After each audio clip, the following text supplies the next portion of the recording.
Afghanistan does not have enough medical supplies to treat the injured from an earthquake that killed 1,000 people this week, a senior official said, as an aftershock on Friday killed 5 more people. The U.S. Geological Survey said the Friday earthquake, in almost exactly the same place, was magnitude 4.3. About 2,000 people were injured and 10,000 houses were partially or completely destroyed in the Wednesday earthquake, a spokesperson for the disaster ministry told foreign media.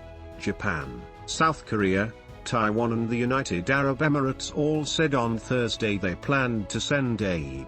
Supplies from Pakistan have already crossed the border. Large parts of South Asia are seismically active because a tectonic plate known as the Indian Plate is pushing north into the Eurasian Plate.